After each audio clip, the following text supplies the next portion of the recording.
Welcome to MarcusG.tv. I'm Chef Marcus Giuliano. I'm a chef on a mission. Today's mission is my Truth in Menu. I have a Truth in Menu website called truthinmenu.com where I expose chefs for lying or misrepresenting the food that they serve. And it happens everywhere all the time. So there's this great story that just broke. It's a terrible story, but it's a great example of food fraud, and it happens all the time. Well, here's a story from China. Now, of course, China is not as regulated as much as we are, but you still get ripped off on your food, and it's a shame. So the article is 22 tons of fake beef seized in China. And I don't know if you can see this. I got another little computer here. I don't know if you can see that, but that's the factory. And what they did was they basically took pork, right? They took pork and dyed it and put other things in it to make it appear to be beef, and then sold it in the market as beef at a much higher price because pork is cheaper. Now, similar things happen here.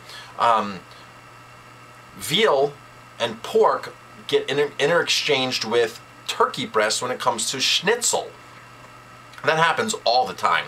I know several chefs. In fact, one really well-known chef here in Ellenville, where I'm from, has been known for doing this for years. He used to have his own restaurant. He's been known for doing that for years. And I heard it from several people who worked from him that he would take turkey breasts, pound it out, and call it veal schnitzel.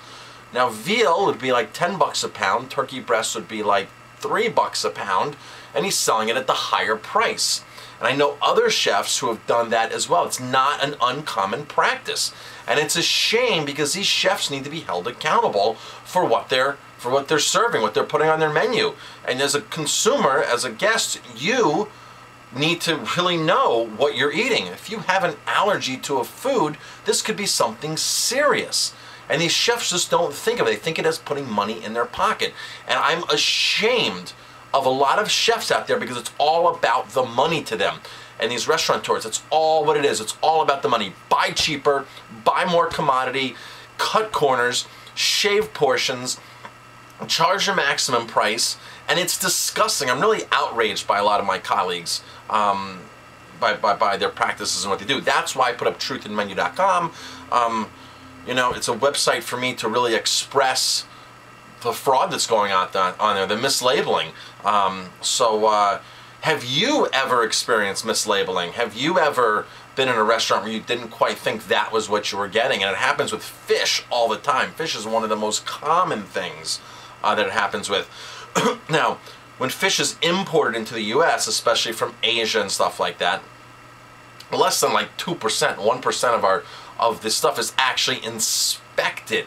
So once you take the skin off of a fish, once you clean it up and you have a fillet sitting there, you have no idea. The average consumer has no clue what they're looking at besides a white piece of fish, a white piece of flesh.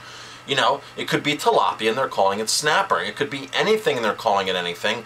And this happens on an international, massive scale with companies where they bring the stuff into the U.S. So it's happening here in the U.S. It happens all the time. And we don't have enough inspectors to inspect every single thing that comes into the country. So just because this case happened in China doesn't mean that it's not happening here on a massive scale, because it does, and even U.S. companies even pull a fast one on us and do this. So beware of what you eat. Ask as many questions as you can. And you know what? When you go into a place, don't be afraid to use the allergy line. Say, you know what? If you order, let's say you order veal schnitzel or pork schnitzel, veal schnitzel, let's say. I'm not a fan of veal personally, but let's say you ordered veal schnitzel. You need to express to them, say, hey, I got to make sure this is veal. If I have turkey or pork, I'll have a severe allergy. Throw the allergy line in there. We went to one restaurant, my wife and I, and she was avoiding soy, and we try to avoid soy anyway, but she was trying to do this elimination diet on foods, and she was avoiding soy.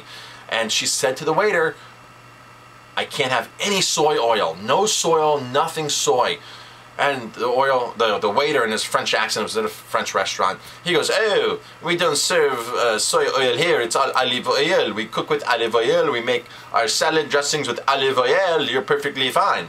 I looked at the waiter and I said, listen, And he didn't even go back and ask. He just blurted it off like, oh yeah, I know there's no soy oil here, right? I looked at him, I said, listen, if she gets soy oil, I said, she's gonna start itching all over the place. It's not gonna be pleasant. I have to go to the hospital. And he goes, okay, I will double check with the chef. He comes back and he goes, I'm so sorry. We don't use olive oil. We use soy oil to cook with, and for our Caesar dressing and for our balsamic. And the guy just blatantly said whatever he wanted to say right in the beginning. And then when it came down to me throwing the food allergy out there, you better check with the chef, that's when the whole story changed. But if I wouldn't have done that, the average consumer won't do that. You're just going to believe what they say. We would have eaten that day. My wife would not have gotten, she would not start itching like that and everything, but she was having a certain skin condition at the time, and she was trying to eliminate foods. And it was important that she did not touch soy for like 2-3 weeks to see what the reactions were or weren't. So it was very important that she didn't have it. And if we were just an average consumer, we would have believed the guy because he was very, very, very convincing. Very convincing. You know, and it was a local restaurant here in Kingston, a French restaurant. You can't trust anybody. You've got to really, really express your point and really pull them aside if you have to and say, listen, I need to know, and you need to double check with the chef, so we're going to have problems here. So I'm Chef Marcus Giuliano. Thank you for watching. If you like this video, hit like, subscribe to my channel, pass the video on, and check out, by all means, my website, truthinmenu.com. I've caught some of the best celebrity chefs on that site lying about what they're serving. Thanks for watching.